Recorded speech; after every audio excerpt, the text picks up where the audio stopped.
$186. That's what's in your savings account the morning you turn 33. Not after bills. Not after rent. After everything. It's a Tuesday. You're at the kitchen table in the apartment with the counter that's peeling at one corner, and the pipe that knocks all night, and your laptop is open because you couldn't sleep. Not because of the pipe, because of the number. You built this spreadsheet months ago, in a weekend of quiet panic, and then you closed it because what it showed you was too uncomfortable to sit inside. Tonight, you open it again. Your income looks fine on paper.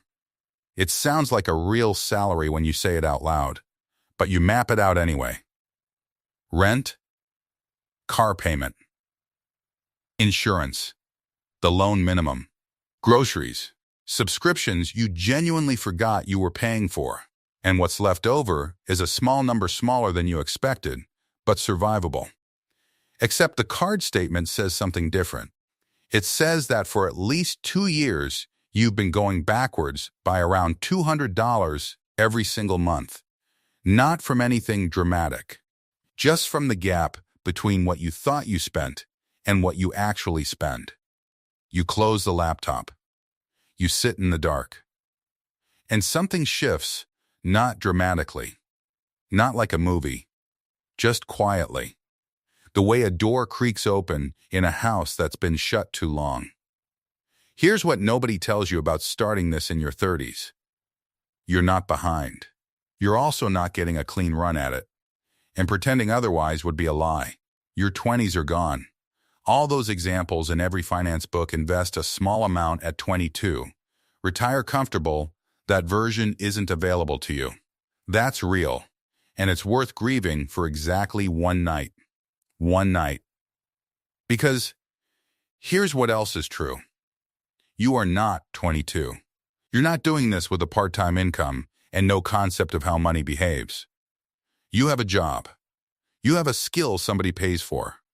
You can earn more than you could 5 years ago. And you are finally old enough to stop lying to yourself about what the numbers say. What follows isn't a strategy. It's just 8 years. Quick thing. Because the part that actually changes everything isn't the money, it's something that happens around year 3 that nobody warned you about. If you're starting late and tired of feeling like the boat already left, this channel is built for exactly that. Money Lens.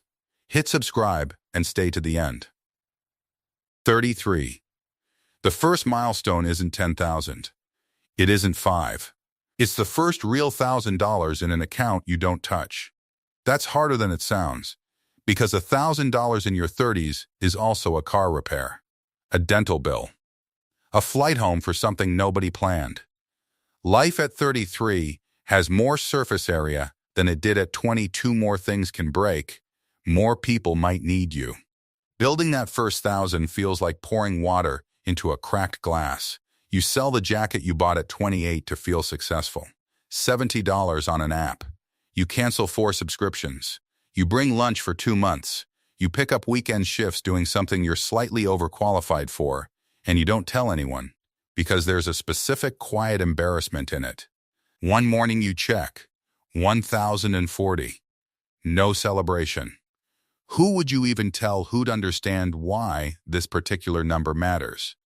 But something small and solid settles in your chest that wasn't there before. Proof you can change the direction of something. You close the app. You make coffee. You go to work. 34. You've automated it now, a fixed amount into a retirement account and another into savings, leaving on the 2nd of every month. Before you have time to talk yourself out of it. You don't see the money. You live on the rest. It's tight. It works. Then your car makes a sound. You know instantly that low grinding groan from underneath on a February morning when it's freezing. The repair is $1,900. You sit in the cold while it's towed, and you do the math. And the savings account covers it, which means no card, no interest, no going backwards. 3 years ago, this bill would have wrecked you not just financially, emotionally, It would have been a spiral, a reason to quit the whole project. You'd have put it on the card, promised yourself 2 months, and watched it sit there for 8. Instead, you transfer the money. You authorize the repair. And in that cold parking lot, you feel something that isn't happiness. It's steadier than happiness. You rebuild the fund over the next 4 months. You don't miss a single contribution. 35. The market drops, roughly a fifth, over a few months, and you watch real money evaporate in real time.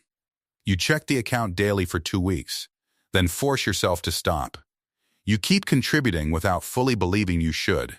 You do not sell. But the thing that actually matters this year has nothing to do with the market. You're in a store on a Saturday. You need work boots, the old ones finally split. You're holding 2 boxes. One is $45. One is $140. 5 years ago, you'd have grabbed the cheaper pair without thinking. Instead, you stand there doing a different kind of math. You'll wear these almost every day. The expensive ones are resolvable. Over 5 years, the difference in cost per wear is almost nothing. You put the cheap ones back. And in the parking lot, you realize something quietly enormous. You're no longer making decisions in a 30-day frame. You're thinking in years, not as discipline, not as something you're forcing, as an instinct that grew in without you noticing it growing. That's the year the wiring changes.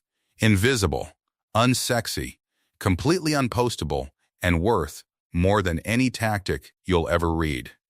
36. Your company announces a restructuring on a Thursday, and by 3 o'clock the channels go quiet in the way that only means one thing.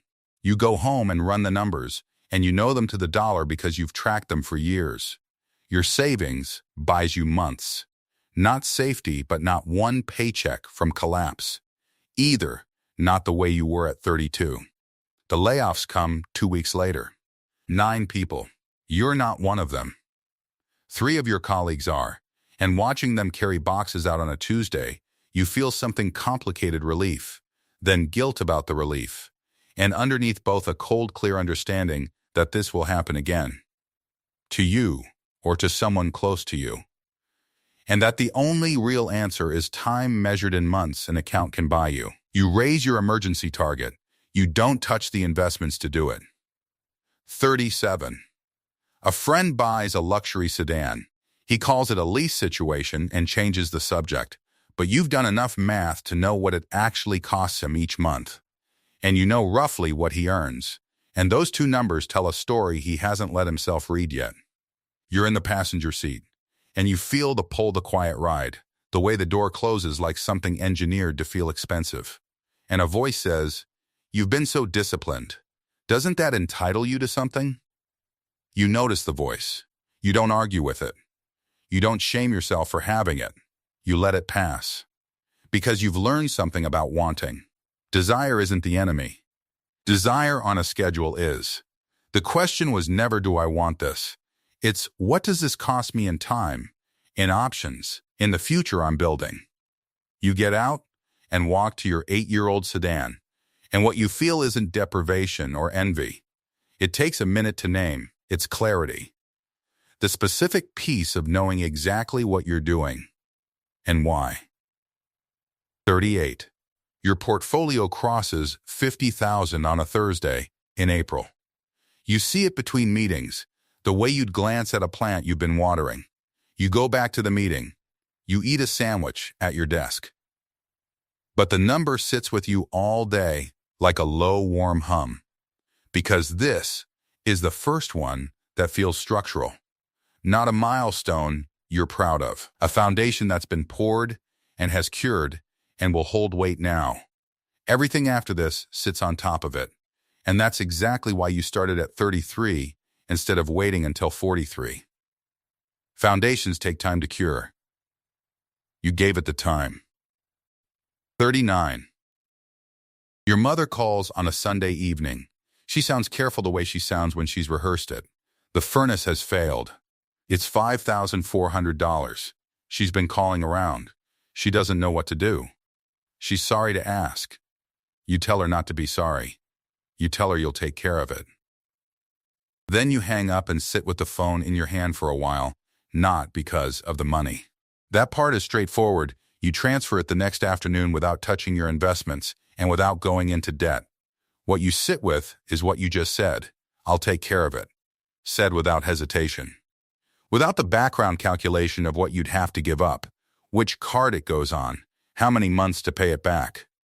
5 years ago, helping her would have meant debt.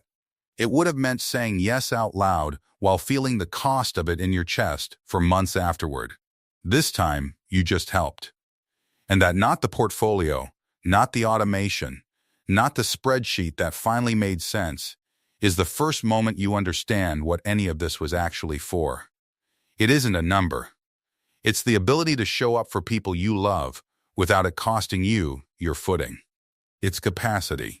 It's the option to say yes when it matters. You sleep fine that night. 40, here's the part nobody posts about. You feel lonely in a way that's hard to explain. The people closest to you, people you love, people you've known 15 years, are mostly not doing this. Some are in real pain that's hard to watch up close. Some earn more than you, and spend all of it in a way that seems fine right up until it won't be. You tried bringing it up gently. Twice, it went nowhere. People don't change their relationship with money because someone mentioned investing over dinner.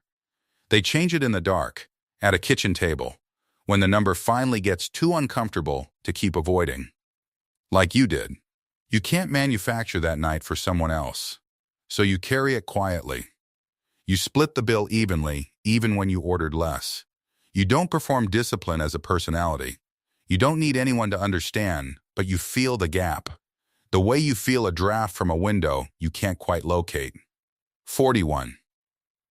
You wake up on your birthday and before coffee, before your phone, you lie there and think about that kitchen table, the peeling counter, the knocking pipe, the $186, the spreadsheet you almost closed again.